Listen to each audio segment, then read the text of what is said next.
Good morning, শুভ সকাল সকলকে। সবাই কেমন আছো? আশা করি খুব ভালো আছো সবাই। আমিও ভালো আছি। আজকে শনিবার, ছুটির দিন। আজকে তাই অফিস যাওয়ার কোনো তাড়া নেই। সকালবেলা বাসি কাজ সেরে স্নান করে পুজো দিয়ে রান্নাঘরে চলে এসেছি। এর মধ্যে বোসবাবু বাজারও করে নিয়ে এসছে, আর এই যে টনু বসে আছে শশা খাওয়ার জন্য।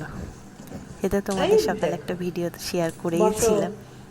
আমার টনু শশা খেতে কত ভালোবাসে।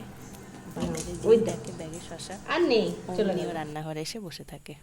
যাক, ডনুর সাথে এইসব খুনসুটি করে সকালে জল খাবারে আজকে বানিয়ে নিলাম আলু চচ্চড়ি আর পরোটা।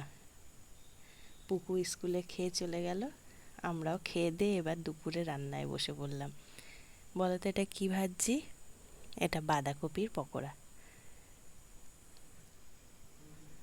কাদের কাদের পছন্দ বাঁধাকপির পকোড়া? আমার কিন্তু খুব ভালোই লাগে। বাঁধাকপিটাকে কুচিয়ে একটু ভাপিয়ে নিয়ে ভালো করে চটকে তারপর বেসনের সাথে পকোড়াগুলোকে ভেজে নিয়েছি। এখানে আগে থেকে কটা ভেজে রেখেছিলাম, আর বেসনের এই পকোড়া আগে থেকে ভেজে নিলেই সব শেষ, গরম গরমই শেষ হয়ে যায়। ভাতের সাথে যে খাবো ডাল দিয়ে, সে আর উপায় নেই। আজকে এই যে কুমড়ো ভাজা, এই পকোড়া আর একটু ঢ্যাঁড়স ভাজা, উচ্ছে দিয়ে ডাল করেছি, আর আলাদা করে ডাল করেছি, ভাত, আলু পটলের তরকারি। দুপুরে এই সিম্পল মেনু আজকে নিরামিষের দিনে। ডনুর খাওয়ার সময় হয়ে গেছে। আজকে ডনু খাচ্ছে দই ভাত। দুপুরে খাওয়া দাওয়া সেরে পারিয়া সিনেমাটা দেখলাম। এত ভালো, পথকুকুরদের নিয়ে এত সুন্দর একটা বই, সত্যি খুব ভালো লাগলো। প্রথম থেকে শেষ অবধি বোর হওয়ার কোনো জায়গা নেই, এত ভালো মুভিটা।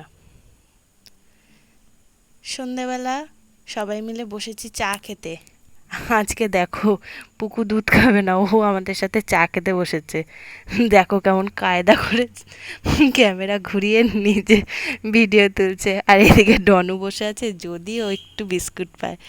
আজ তাহলে আসি, টাটা, সবাই খুব ভালো থেকো।